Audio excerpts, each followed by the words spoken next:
Hi friends, welcome to career aces Tamil official. இன்னைக்கு நம்ம இந்த வீடியோவில் என்ன பார்க்க போறோம்னு பார்த்தீங்கன்னா, இந்தியன் ரயில்வே ஃபினான்ஸ் கார்பரேஷன்லேருந்து நோட்டிஃபிகேஷன் 2026 அண்ட் 27 வந்திருக்கு. இதை பற்றின ஃபுல் டீட்டெயில்ஸை நான் உங்களுக்கு இந்த வீடியோவில் சொல்ல போகிறேன். நீங்கள் ஃபர்ஸ்ட் டைம் என் வீடியோ பார்க்குறீங்கன்னா ஒரு சப்ஸ்கிரைப் பண்ணிடுங்க. அப்போ தான் நான் போடுற வீடியோஸ் உங்களுக்கு டே டு டே ரீச் ஆகும். உங்கள் ஃப்ரெண்ட்ஸ் அண்ட் ஃபேமிலிஸ் எல்லாருக்குமே இந்த வீடியோஸ்லாம் ஷேர் பண்ணி விடுங்க. நிறைய பேர் வந்து ஜாப்காக சர்ச் பண்ணிட்டு இருக்காங்க. அவங்க எல்லாருக்குமே ஷேர் பண்ணி விட்டீங்கன்னா கொஞ்சம் யூஸ்ஃபுல்லாக இருக்கும். மேக்ஸிமம் நம்பர் ஆஃப் பீப்புள் பார்த்தீங்கன்னா இந்த கொஸ்டின் பற்றின டீட்டெயில்ஸ் தான் கேட்டிருக்கீங்க. ஸோ இதை பற்றின ஃபுல் டீடைல்ஸ் நான் இந்த வீடியோல சொல்லியிருக்கேன். ஸோ வீடியோவை ஃபுல்லா ஸ்கிப் பண்ணாம பாருங்க. சரி, வாங்க வீடியோக்குள்ள போலாம். ஃபர்ஸ்ட் நான் உங்களுக்கு Indian railway finance corporation limited பத்தி உங்களுக்கு நான் கிளியரா எக்ஸ்பிளைன் பண்ணிடுறேன். இது பாத்தீங்கன்னா கவர்மெண்ட் செக்டார் யூனிட் தான். மினிஸ்ட்ரி ஆஃப் ரயில்வே கீழே தான் வருது. என்னன்னு பாத்தீங்கன்னா இந்தியன் ரயில்வேக்கு ஃபினான்ஸ் கொடுத்து ட்ரெயின் அண்ட் ப்ராஜெக்ட்ஸ்லாம் டெவலப் பண்ணி உதவுற கம்பெனி தான் இந்த Indian railway finance corporation company. உங்களுக்கு கிளியரா சொல்லணும்னா இந்தியன் ரயில்வேக்கு லோன் கொடுக்குற கவர்மெண்ட் கம்பெனி கூட சொல்லலாம். உங்களுக்கு கிளியரா புரிஞ்சுச்சா?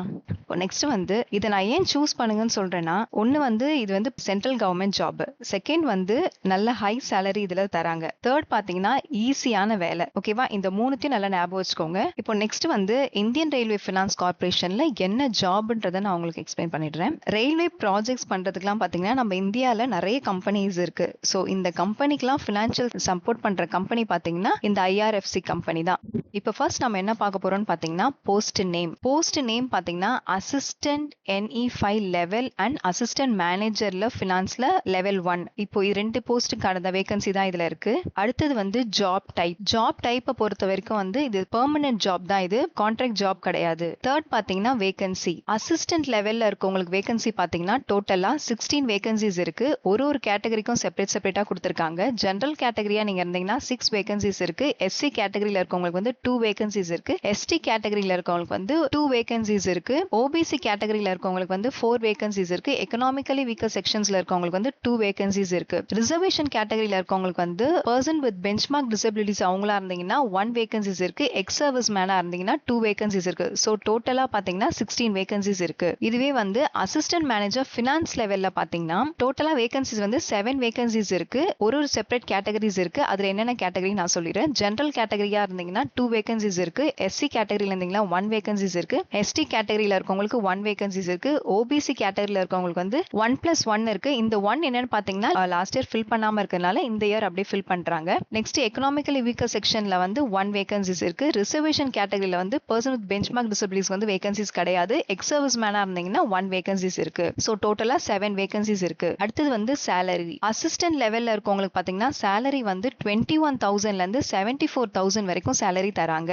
இதுவே அசிஸ்டன்ட் மேனேஜர் ஃபினான்ஸ் லெவல்ல இருக்கவங்களுக்கு பாத்தீங்கன்னா 40,000ல இருந்து 1,40,000 வரைக்கும் சேலரி தராங்க. நெக்ஸ்ட் பாத்தீங்கன்னா குவாலிஃபிகேஷன், அசிஸ்டன்ட் லெவலுக்கு வந்து எஜுகேஷனல் குவாலிஃபிகேஷன்ஸ் என்ன இருக்கணும்னு பாத்தீங்கன்னா 3 இயர்ஸ் காமர்ஸ் டிகிரி நீங்க பண்ணிருக்கணும். 60% மார்க்ஸ்க்கு மேல நீங்க இருக்கணும். இது கூட நீங்க எக்ஸ்ட்ராவா என்ன பண்ணிருக்கணும்னா CA இல்லனா CMAல இன்டர்மீடியட் கம்பல்சரி நீங்க முடிச்சிருக்கணும். பிகாம் காமர்ஸ் மட்டும் நீங்க படிச்சிருந்தீங்கன்னா இந்த வேகன்சிக்கு நீங்க அப்ளை பண்ண முடியாது.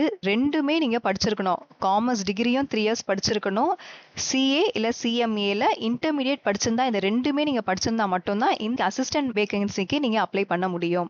நெக்ஸ்ட் வந்து அசிஸ்டன்ட் மேனேஜர் ஃபினான்ஸ் லெவலுக்கு நீங்க அப்ளை பண்றதா இருந்தீங்கன்னா எஜுகேஷனல் குவாலிஃபிகேஷன்ஸ் என்ன இருக்கணும்னு பாத்தீங்கன்னா ஆப்ஷன் A ஆப்ஷன் B வந்து 2 ஆப்ஷன்ஸ் கொடுத்திருக்காங்க. ஃபர்ஸ்ட் ஆப்ஷன் நான் உங்களுக்கு சொல்றேன். ஆப்ஷன் A நான் உங்களுக்கு கிளியரா எக்ஸ்பிளைன் பண்ணிடுறேன். என்னன்னா நீங்க வந்து 3 years bachelor degree in commerce நீங்க பண்ணிருக்கணும். பிளஸ் இது கூட நீங்க என்ன பண்ணிருக்கணும்னா CA இல்ல CMA ஃபைனல் முடிச்சிருக்கணும். இதுதான் வந்து ஆப்ஷன் A. ஆப்ஷன் B என்ன சொல்லிருக்காங்கன்னா 3 இயர்ஸ் பேச்சுலர் டிகிரி நீங்க படிச்சிருக்கணும். இது கூட PG கிராஜுவேஷன் என்ன பண்ணிருக்கணும்னா 2 இயர்ஸ் வந்து ரெகுலர் ஃபுல் டைம்ல வந்து MBA ஃபினான்ஸ் படிச்சிருக்கணும். இல்லனா டிப்ளோமா இன் மேனேஜ்மெண்ட் ஃபினான்ஸ் படிச்சிருந்தாலும் இந்த வேகன்சிக்கு நீங்க அப்ளை பண்ணலாம்னு சொல்லிருக்காங்க. இப்போ எஜுகேஷனல் குவாலிஃபிகேஷன்ஸ் உங்களுக்கு கிளியரா புரிஞ்சிருச்சா? நெக்ஸ்ட் பாத்தீங்கன்னா ஃபீஸ் ஸ்ட்ரக்சர் வந்து ஜெனரல் கேட்டகரி ஆர் OBC கேட்டகரியில இருக்கவங்களுக்குலாம் வந்து அப்ளிகேஷன்ஸ் ஃபீஸ் வந்து 500 rupees. இதுவே நீங்க வந்து SC or ST person with benchmark disabilities or ex serviceman இல்ல டிரான்ஸ்ஜெண்டர் இவங்களுக்குலாம் வந்து அப்ளிகேஷன் ஃபீஸ் கிடையாது. நெக்ஸ்ட் வந்து ஏஜ் லிமிட், இந்த அசிஸ்டன்ட் லெவலுக்கான வேகன்சிக்கு நீங்க அப்ளை பண்றதா இருந்தீங்கன்னா ஏஜ் லிமிட் வந்து 18 இயர்ஸ்ல இருந்து 30 இயர்ஸ் வரைக்கும் தான் உங்களால அப்ளை பண்ண முடியும். இதுவே வந்து அசிஸ்டன்ட் மேனேஜர் ஃபினான்ஸ் லெவலுக்கு நீங்க அப்ளை பண்றீங்கன்னா ஏஜ் லிமிட் வந்து 18 இயர்ஸ்ல இருந்து 30 இயர்ஸ் வரைக்கும் நீங்க அப்ளை பண்ணலாம். கவர்மெண்ட் ரூல்ஸ் படி பாத்தீங்கன்னா ஒரு சில பேருக்கு வந்து ஏஜ் ரிலாக்ஸேஷன்ஸ் இருக்கு. அது என்னென்ன கேட்டகரி நான் சொல்லிடுறேன். SC ST கேண்டிடேட்டா இருந்தீங்கன்னா எக்ஸ்ட்ரா 5 இயர்ஸ் வரைக்கும் உங்களால இந்த வேகன்சிக்கு அப்ளை பண்ண முடியும். ஓபிசி கேட்டகரியில நீங்க இருந்தீங்கன்னா எக்ஸ்ட்ரா 3 இயர்ஸ் வரைக்கும் அப்ளை பண்ண முடியும். இதுவே நீங்க வந்து பர்சன் வித் பெஞ்ச்மார்க் டிசபிலிட்டிஸா இருந்தீங்கன்னா எக்ஸ்ட்ரா 10 இயர்ஸ் வரைக்கும் உங்களால அப்ளை பண்ண முடியும். பர்சன் வித் பெஞ்ச்மார்க் டிசபிலிட்டிஸ் கேண்டிடேட்ஸே வந்து எஸ்சி ஆர் எஸ்டி கேட்டகரியில நீங்க வந்தீங்கன்னா 15 ல இருந்து 13 இயர்ஸ் வரைக்கும் நீங்க ஏஜ் ரிலாக்ஸேஷன்ஸ் உங்களுக்கு இருக்கு.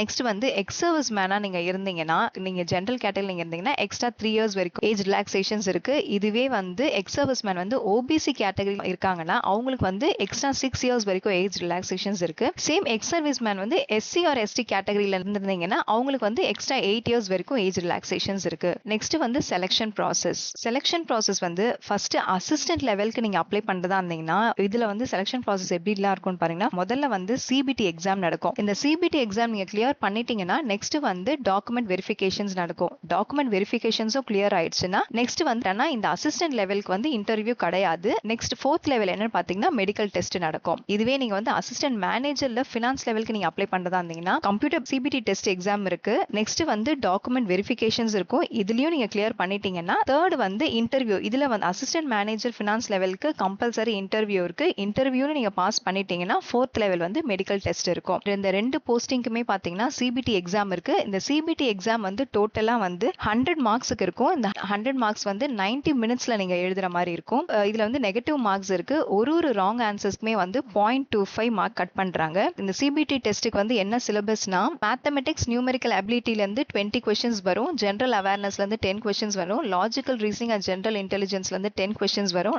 நாலேஜ் அபவுட் ரயில்வேல இருந்து இல்ல ஐஆர்எஃப்சி பத்தி 10 கொஸ்டின்ஸ் இருக்கும். சோ டோட்டலா 50 கொஸ்டின்ஸ் இருக்கும். நெக்ஸ்ட் பாத்தீங்கன்னா பார்ட் பி சிபிடில வந்து அசிஸ்டன்ட் லெவல் என்ன சிலபஸ்னு பாத்தீங்கன்னா கார்ப்பரேட் அக்கவுண்டிங் இல்லனா income tax law and practice, indirect tax law, corporate law, cost accounting, computer applications in business, management principles and applications, fundamentals of financial management, auditing and corporate governance, financial reporting and analysis, project management, e-filling of returns, banking and insurance. இந்த syllabus எல்லாமே வந்து யாருக்குன்னு பாத்தீங்கன்னா அசிஸ்டன்ட் லெவல்ல இருக்கவங்களுக்கு. Next CBT syllabus பாத்தீங்கன்னா assistant manager லெவல்ல இருக்கவங்களுக்கு வந்து என்னென்ன சிலபஸ்னா accounting and INDS standards, financial reporting, strategic financial management, auditing, professional ethics, cost and management accounting, corporate and economic law, direct tax law, indirect tax law, enterprises information system, risk management, financial services and capital market, computer applications in business, e-filling of returns. இப்போ உங்களுக்கு வந்து CBT எக்ஸாமோட syllabus கிளியரா புரிஞ்சிருச்சா? அடுத்தது வந்து application எப்போ start ஆகுது?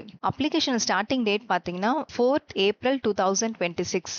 அப்ளிகேஷனோட ending date வந்து 1st May 2026 ஓட அப்ளிகேஷன் எண்டிங் டேட் முடியுது. இந்தியன் ரயில்வே ஃபினான்ஸ் கார்ப்பரேஷன் பத்தின ஃபுல் டீடைல்ஸ் உங்களுக்கு நான் கிளியரா எக்ஸ்பிளைன் பண்ணிட்டேன். இதை தவிர்த்து நீங்க எங்கிட்ட ஏதாவது கொஸ்டின்ஸ் கேட்கணும்னு நினைச்சீங்கன்னா கமெண்ட் பாக்ஸ்ல கேளுங்க. சரி, நெக்ஸ்ட் வீடியோல பார்க்கலாம்.